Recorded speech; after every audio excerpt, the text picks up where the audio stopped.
दफ़ा फिर आपके सामने हाजिर हैं। ख़ास तौर पे ईरान और अमेरिका के दरमियान जो जंगी सूरत हाल डेवलप हो रही है उसके बारे में भी आपको अपडेट्स देंगे कि मामला जो है वो कहाँ तक पहुँचा है। ख़ास तौर पे कल रात को जब डोनाल्ड ट्रंप ने जो ट्वीट किया था ये सोशल मीडिया के ऊपर जो एक उन्होंने बयान दिया था, उसके बाद मामला जो है वो काफ़ी हद तक ख़राब हो चुके हैं और इस वक्त काफ़ी कशीदगी की सूरत हाल दोनों मुल्कों के दरमियान चल रही है। इसके साथ साथ मुल्की सियासी सूरत हाल के ऊपर भी गुफ्तगू होगी, लेकिन उससे पहले आपसे रिक्वेस्ट, चैनल को सब्सक्राइब करना मत भूलिएगा, बेल आइकन प्रेस कीजिए। अगर आपको वीडियो पसंद आए उसे लाइक और शेयर ज़रूर कीजिएगा। बड़ी जल्दी से जनाब हम लोग अपने टारगेट 29 लाख सब्सक्राइबर्स की तरफ जो है रवा दवा है। तकरीबन अब सिर्फ 26-27 हज़ार सब्सक्राइबर्स ही कम हैं और इंशाल्लाह कोशिश है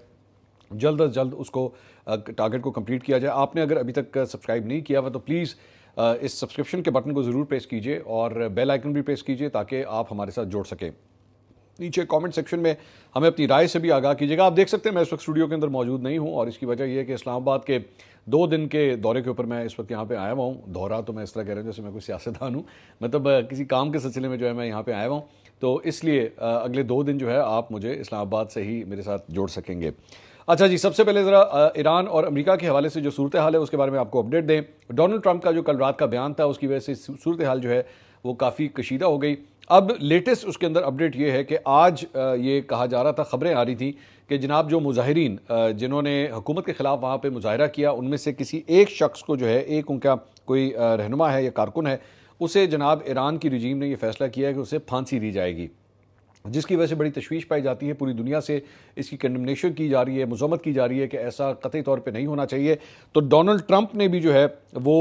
एक वार्निंग दे दी है कि जी अगर मुजाहिरीन को फांसी देने की सूरत में जो है ईरान को मज़ीद सख्त कार्रवाई का जो है वो सामना करना पड़ सकता है। डोनाल्ड ट्रंप ने खबरदार किया है। डोनाल्ड ट्रंप ने अमेरिकी मीडिया को इंटरव्यू देते हुए कहा है कि उन्हें फांसियों के बारे में कोई रिपोर्ट मौसूल नहीं हुई, लेकिन अगर उन्होंने साथ ही खबरदार किया कि अगर ईरान में गिरफ्तार मुजाहिरीन को फांसी दी जाती है तो अमेरिका बहुत सख्त कार्रवाई करेगा। हम नहीं चाहते कि ईरान में जो कुछ हो रहा है वो ऐसा ही जारी रहे, लेकिन जब हज़ारों लोगों को कत्ल किया जाए और फांसी की बात हो तो फिर इन सब का नतीजा ईरान के लिए बिल्कुल अच्छा नहीं होगा। याद रहे कि इससे पहले अमेरिकी सदर ने ईरान में हुकूमत के खिलाफ पुरतशद्दुद मुजाहरे करने वालों को बगावत पर उकसाते हुए कहा था कि ईरानी इदारों का कंट्रोल संभाल लें, अमेरिकी मदद जल्द पहुँचने वाली है। और अमेरिकी सदर ने अपने शहरियों और इत्तेहादियों को जो है वो ये कहा था कि जनाब आप ईरान से जो है वो इनखला कर लें, वहाँ से बाहर निकल जाएँ। दूसरी जानिब तेहरान की जानिब से यानी कि ईरानी जो हुकूमत है उनकी जानिब से भी बड़ा सख्त रद्द-ए-अमल सामने आया है और उन्होंने अमरीकी फ़ौजियों को जहाँ पे वो साथ आस-पास पड़ोस मुल्क के अंदर जहाँ पे उनके अड्डे हैं या बेसेस हैं और वहाँ पे जहाँ पे वो तैनात हैं, उनको उन्होंने खबरदार किया कि अगर वाशिंगटन ने ईरान में होने वाले मुजाहिरों में मुदाखलत की धमकी दी तो वो अमरीकी अड्डों के खिलाफ जवाबी कार्रवाई करेगा। ये बात एक सीनियर ईरानी एहलकार ने जो है रॉयटर्स को बताई है कि फिर हम उनको जो है अटैक करना शुरू कर देंगे। 3 सफारतकारों का कहना है कि कुछ एहलकारों को खित्ते में अमरीकी फ़िज़ाई अड्डे से निकलने का मशवरा दिया गया है। हालांकि वहाँ फौरी तौर पर बड़े पैमाने पर फ़ौजियों के इनखला के कोई आसार नहीं है, जैसा कि पिछले साल ईरानी मिसाइल हमले से चंद घंटे पहले हुआ था। और एक इजरायली एहलकार ने बताया है कि जी एक इजरायली जायजे के मुताबिक ट्रंप ने मुदाखलत करने का फैसला किया है, हालांकि इस कार्रवाई की गुंजाइश और वक्त अभी तक वाज़ेह नहीं है। तीनों सफारतकारों ने रॉयटर्स को कहा कि कुछ एहलकारों को बुध की शाम तक कतर में अमरीकी फ़ौज के अल अदीद एयरबेस से निकल जाने का मशवरा दिया गया है। यानी कि जो अमरीकी बेस है उसको इस बात का ख़तरा है कि ईरान की जानिब से जो है कोई रद्द-ए-अमल सामने आ सकता है और हो सकता है कि अल अदीद एयरबेस के ऊपर जो है ईरान की जानिब से अटैक किया जाए।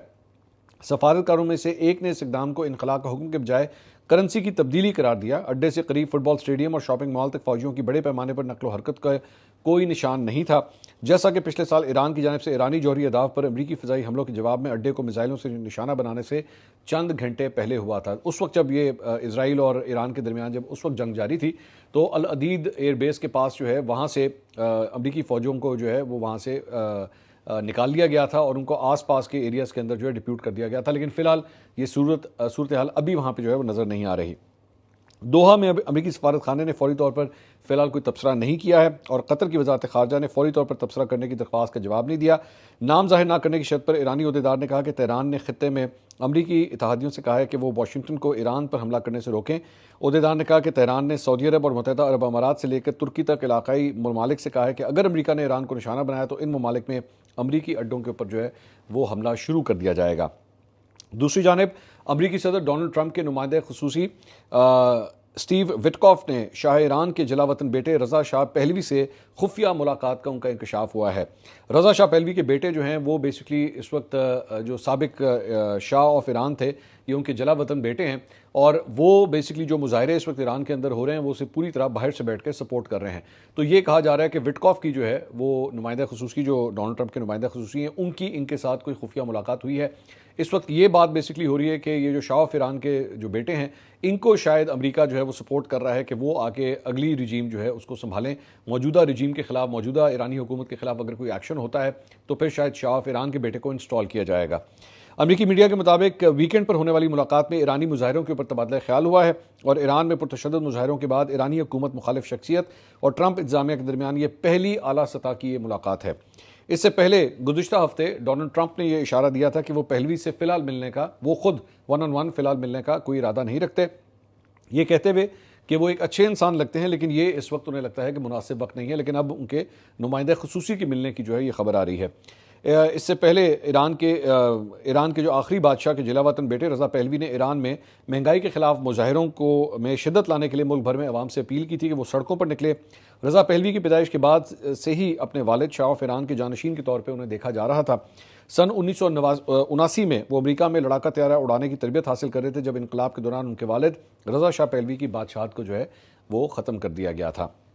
इसके अलावा बरतानवी मीडिया ने कहा है कि जी ईरान में करेंसी की कदर में गिरावट, महंगाई और मुजाहरों के बावजूद हुकूमत गिरने के फिलहाल कोई आसार नजर नहीं आ रहे। बरतानवी मीडिया ने ईरान में पिछले हफ्ते जलाओ घिराव और लूटमार के वाक़यात में मुलव्वस फसादियों और नुकसानात की नई वीडियो जारी की हैं।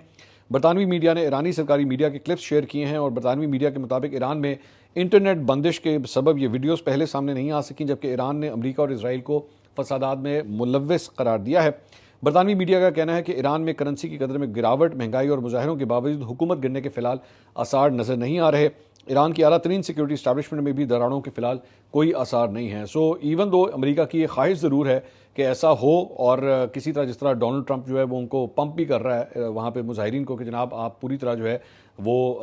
मौजूदा सेटअप के खिलाफ जो है मुजाहरे भी करें, पुरतशद्दुद मुजाहरे करें, लेकिन फ़िलहाल ईरानी हुकूमत के अंदर जो है वो कोई दराड़ या फ्रैक्चर्स आपस में जो है वो नज़र नहीं आ रहे।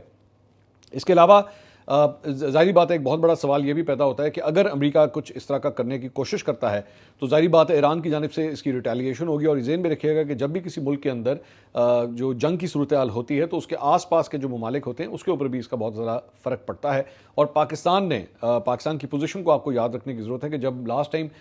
इसराइल और अमेरिका ने मिलकर जब ईरान के ऊपर हमला किया था तो उसके बाद पाकिस्तान ने एक बड़ा पॉजिटिव रोल अदा किया था और तमाम साइड्स अमेरिका और ईरान के दरमियान जो है वो चीज़ों को ठंडा करने की बड़ी उन्होंने कोशिश की थी। और बाद में ईरानी सदर ने उसके बाद पाकिस्तान का शुक्रिया अदा किया था कि पाकिस्तान इस नाजुक मोड़ के ऊपर, इस नाजुक मरहले के ऊपर उन्होंने ईरान को जो है पूरी तरह सपोर्ट किया था। मैं ये बात एक्चुअली इस वक्त इसलिए रिपीट कर रहा हूँ क्योंकि उस वक्त मुझे आज भी याद है कि जब ये सारा कुछ हुआ था तो हमारे बहुत से लौंडे लपाड़े जो अक्सर औकात पाकिस्तान मुखालिफ खबरों को जो है वो बड़ा पंप अप करते हैं, तो उस वक्त उन्होंने ये हवा उड़ाई थी कि जनाब पाकिस्तान ने जो है अमेरिका को अपनी बेसिस दे दी हैं और ईरान के ऊपर हमले जो है वो यहाँ से होंगे, जबकि वो फेक न्यूज़ थी। उनको शर्म भी नहीं आई, ना उन्होंने आज तक इसके ऊपर माफ़ी मांगी कि जनाब हमने ये फेक न्यूज़ दी है। और इसके ऊपर अच्छा पहले फेक न्यूज़ देते हैं फिर तबसर और तज्ज़िया भी उसके ऊपर पूरी शुरू कर देते हैं। ना वो चीज़ होती है, ना ऑन ग्राउंड एक्चुअली वो मौजूद होती है, लेकिन उसको बिल्डअप कर दिया जाता है। तो अब अगर दोबारा अमेरिका की जानिब से इस तरह ईरान के ऊपर अगर कोई हमला होता है तो आप अभी से, मैं आपको बता रहा हूँ, मैं अभी से आपको वार्न कर रहा हूँ कि आप देखिएगा ये घसीट के किसी तरह पाकिस्तान को बीच में